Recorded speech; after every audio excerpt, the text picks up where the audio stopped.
Hello and welcome to Manay Talks. I'm Didam and I will be your host for this episode. Today, we are joined by our People and Culture Manager, Hannah Young, who will answer some of our questions about the hot topics regarding HR management in the United States. Thank you, Hannah, for joining us. Could you tell us a bit about yourself before we get started? Hi, Didam. First of all, thank you for having me. As you said, my name is Hannah. I am working as the People and Culture Manager at Manay CPA. I am originally from Charlotte, North Carolina. I have also lived in Colombia for a couple of years, and I'm currently living in Turkey. I've been working in HR in different areas for several years, and overall, I'm just excited to be here to share some of the commonly asked questions, I guess, about HR management. Perfect. We're really excited to learn more about HR management from you today. So let's start with a broad question, if you may. So how would you describe HR management in the United States? I think overall, a word I would use is that it can be a little bit intimidating. The US is a big place, there's a lot going on. And of course, with each state, there are different regulations, different laws, different things to follow. So companies must keep up with both the federal side of everything as well as the state side. There's a lot of changes day to day, even in that regulation. So it can be a lot to take on for someone who's not familiar with it. Yes, I would definitely agree with that. And that's actually why we're here today to share some information with others. Speaking of information, there are some misconceptions that people have about HR management, as you know. Could you address some of those misconceptions and provide some clarity? Yeah, I think overall for me, one of the biggest misconceptions is that people think HR management is just about hiring, firing, and paperwork. But I think that the big picture of HR management, of course, is much more than that. Uh, and HR is a very critical role for the success of a company. Of course, when there is a lot of turnover, when there's a lot of things going on, or when things are not within regulation, there's a lot of risk for companies.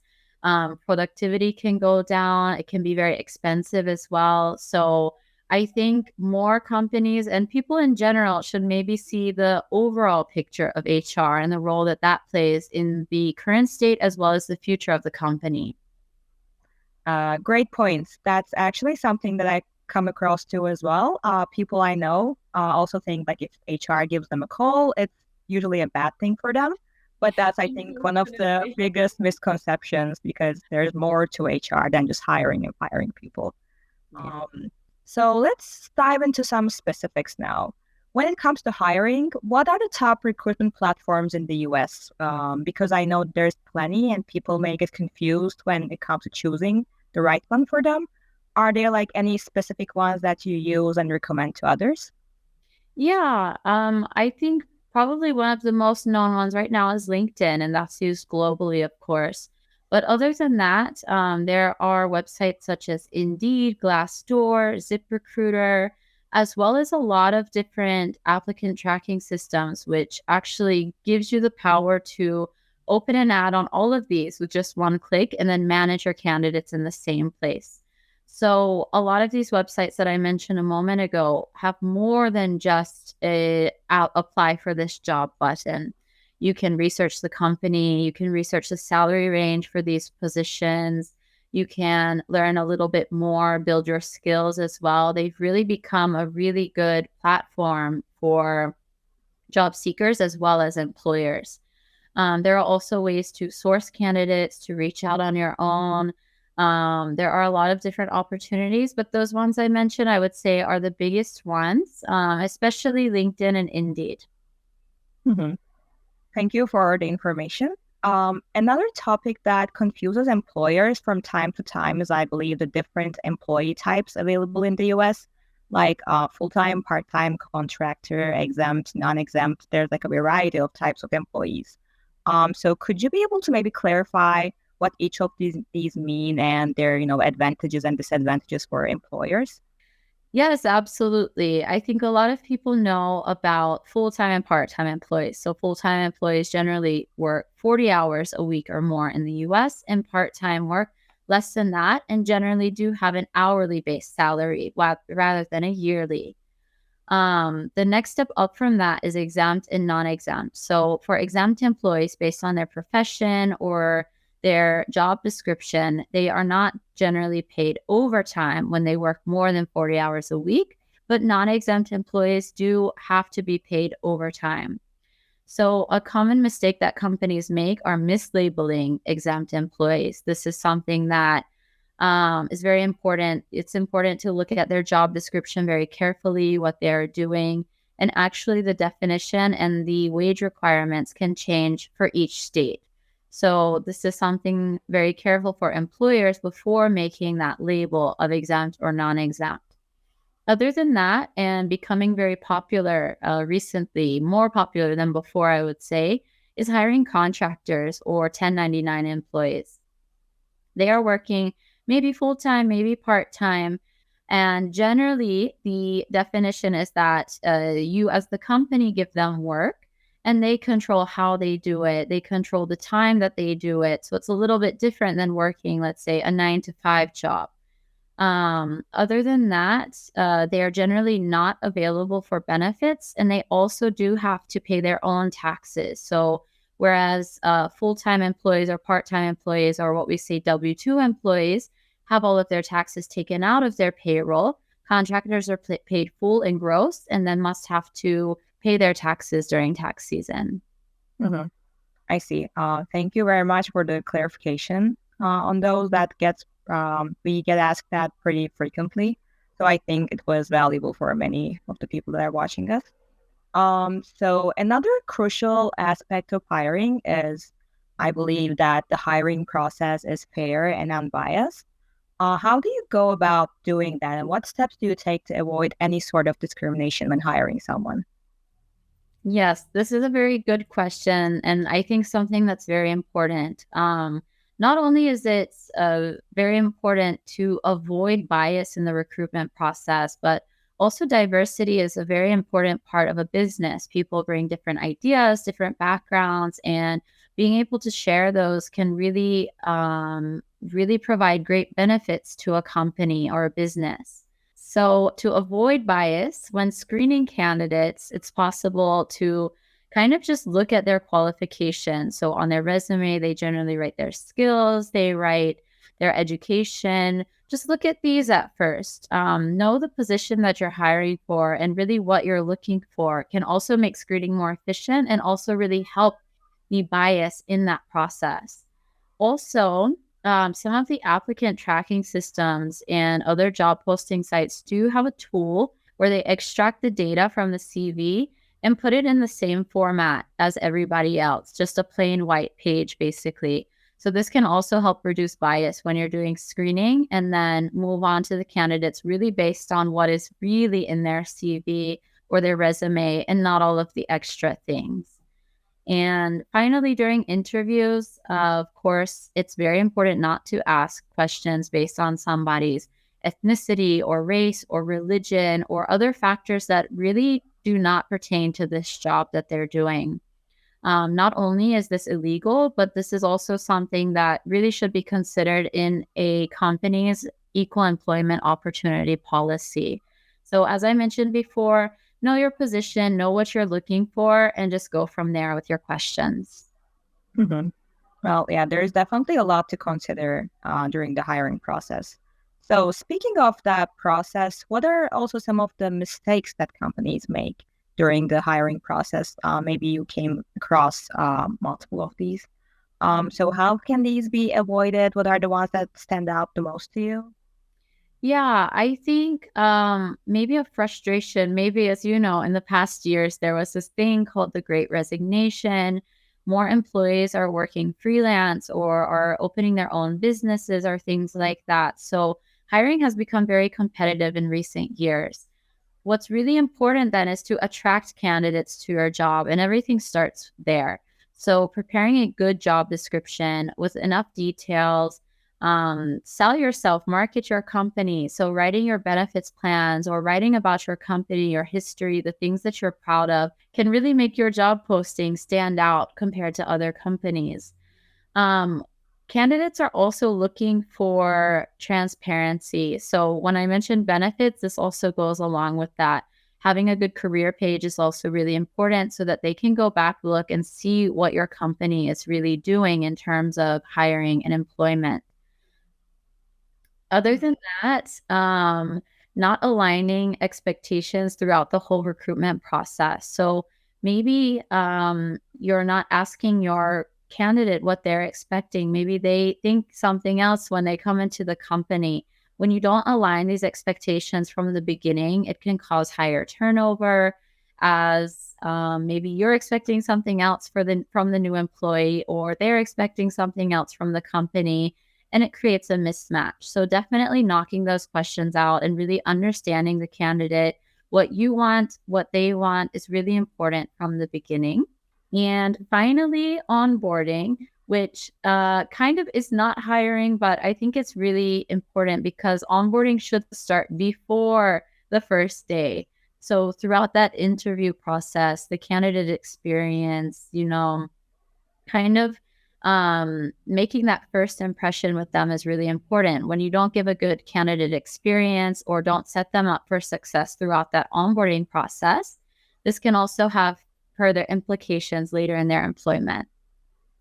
Mm-hmm. So you mentioned onboarding. That was actually another topic that I want to move on to. So it's known that onboarding is also an essential part of the hiring process.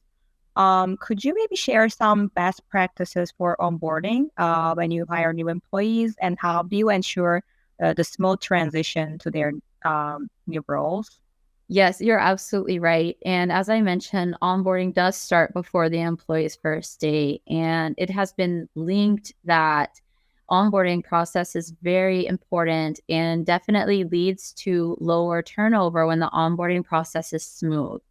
So, aside from having this idea of a first impression or making sure that things look nice, there are a lot of ways to share your company's vision or make sure that the employee knows the bigger picture, the part of what they are working for. Other than that, letting them know everything, letting them know how their first week will go before they start generally reduces nerves, makes everything go a bit smoother. As far as the other side of onboarding, of course, there are a lot of legal requirements. So, before starting, always research, especially if you're hiring someone in a new state. Remote work is very common right now. So, always make sure that you're checking all of your boxes, that you do have a kind of checklist to follow what's going on. That way, nothing gets missed in that process. Okay, so based on our discussion, there is actually a lot of things that companies should be doing research about prior to actually hiring someone. And I think the compensation and benefits to be offered should also be included in that research. What do you think? Yes, absolutely. This should actually go back to the hiring process and even before you put that job post out. Hmm. So when hiring someone, how do you determine the salary ranges for different kinds of positions? And what factors do you take into account when making those decisions? Mm-hmm. Yes, research, as you said. So, knowing your company, the salary ranges that you have internally is one start. Aside from that, you should be setting realistic salary ranges before you even start interviewing those candidates. You need to know what you have in mind in terms of your company's budget. Each company might have a different budget, but also looking at the salary standards for that position, for their location. Like I mentioned before, you can use a lot of those tools like Indeed, like Glassdoor, to actually research salary ranges for that position or for the location, even. So, as we mentioned before, different states do have different minimum wages or different standards of living, different taxes. So, these are all important to really consider when you are creating a salary range. Um, Other than that, these days, a lot of transparent salary laws have been passed in the US. So it's really important for companies to really start getting on top of that, setting their ranges before they start the hiring process. So, in addition to compensation, I think another thing that employers need to consider is the benefits that they'll be offering. And I think that also needs detailed evaluation and consideration. When offering a benefits package, what should a company consider for their employees, and how can they create a competitive package considering 2023 circumstances? Yeah, great question. And this is something I get asked a lot is where do we start with benefits? So I would say when considering benefits for your employees, it's very important to give them peace of mind. So you do want your employees to come to work happy, know that their company cares about them. And a lot of employees are looking for this. So they are quitting their jobs because they want to work for a company that cares about them. So, aside from the standard medical, dental, vision, life insurance types of packages, better retirement plans are coming to view.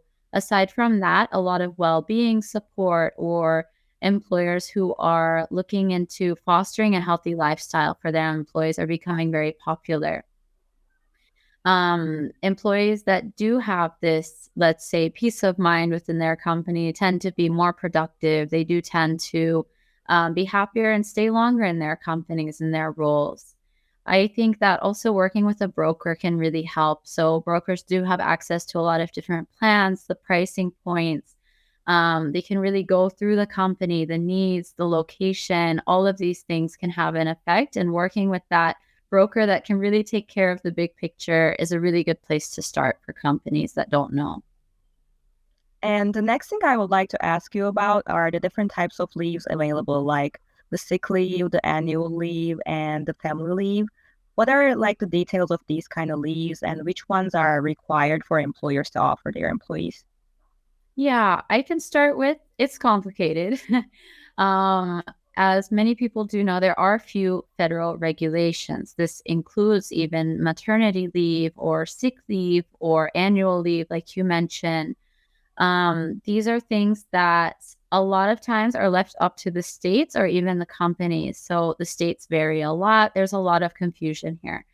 Um, I can start by saying that going back to the benefits, PTO and paid time off, annual leave, these are all very important part of the benefits package. Employees do want to know that they can take off a day when they need it, or they can get that rest throughout the year. They can spend that time with their families or really however they want to. It's important for employees to recharge so that they can get back to it. And it does increase productivity, it increases employee happiness, just like those other benefit packages. Um, Aside from that, I would say that sick leave is also something that employers should consider, although there are not minimums in many states. Family and medical leave is something that is required in a lot of places, and employers should keep up with all of the changes because it does happen a lot. There are some risks involved with family and medical leave, and I have definitely seen in recent times a lot more lawsuits related to this. Overall, I can say with leave, do your research, just like with the salary ranges, look at this, try to be competitive, keep your employees happy, make sure that they're taken care of. And most of all, once you have your policies, set them, stick to them, treat your employees equally. Do not give different leave policies or make exceptions to some employees. Just kind of have your policies there and ready, and it will make everything much smoother during the employee process. Mhm. And I would like to ask about documentation as well. Like you mentioned throughout our discussion, there are various regulations employers need to comply with, both on federal and state level, and sometimes even local. How do you ensure proper documentation for new hires, and what types of documents are typically required from employers? Yeah, so this goes back. Paperwork is part of HR, and documentation is a very important part of it. So making sure that everything is correct, just like you said. Onboarding checklists are something I really recommend to make sure all of the bases are covered, to make sure that nothing is getting missed. So not only to make sure that it's smooth for the new employee, but really to make sure you're getting all of the documentation that you need. It can be the I-9 employment verification, making sure that they are getting verified.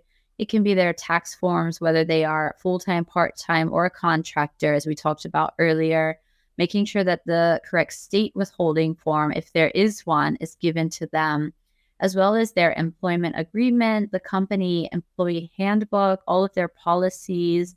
And I would also add to that just making sure they know enough about the company and their first week. Again, as I mentioned earlier. So this isn't part of the legal side, but it does, again, go back to that smooth onboarding process. Thank you for the information. And I think our viewers will find it a lot helpful. And based on our talk today overall, I believe the labor laws and regulations can be a lot to manage, especially considering they're ever changing. How do you ensure compliance and what steps do you take to avoid any violations? You are right. Navigating through all of the compliance, everything that is going on can be tricky. Laws are always changing. So, as I mentioned, the employee handbook a moment ago, this is something that has to be updated constantly. There are some tools available to navigate compliance. You can choose the states where you have employees in. There are some, for example, payroll software or companies that do help with compliance as well. Um, I would say overall, it's always best to consult with a professional if you're not sure. It's better to have everything covered. If you're in a risky situation, reach out for legal support. It's always best just to make sure that everything is good and ensure that mistakes are not made, because it's easier to avoid something like that than it is to kind of go back and try to fix it. Perfect. So before we conclude, could you share some overall advice for companies regarding HR management in the US and maybe mention how they can benefit the HR services offered here at Manay CPA? Yes, absolutely. So overall, I can say, just as I said in the last question, make sure you are working with professionals. It can be a lot, but it can also be very fun growing a company, hiring the talent that will support that company's growth, growing teams. All of these are very exciting topics and critical for the success of a company. So overall, I would say just make sure that everything is organized, that you are staying compliant with all of your HR projects, with all of the HR projects, and with everything else that is going on within that department. Other than that, at Manay CPA, of course, we are here to help. We help with hiring process, with recruitment for different industries. We do provide services in all 50 states, so I can help with some of these document setups. We provide payroll services. We do like to provide this kind of holistic view of services for our clients. And in terms of HR, I hope that, we will be able to help more and more clients in the future, whether it is helping with that new employee or onboarding or making sure that all of their documents are in order or more. Thank you so much for joining us today, Hannah, and for sharing your expertise on HR management in the United States. Thank you too, Didam. It's been a lot of fun. And to our viewers, we hope you found our discussion informative and useful. If you have any questions or need any further assistance with HR management, please visit our website and don't forget to follow us for more videos like this one. Thank you for watching and we'll see you on the next episode.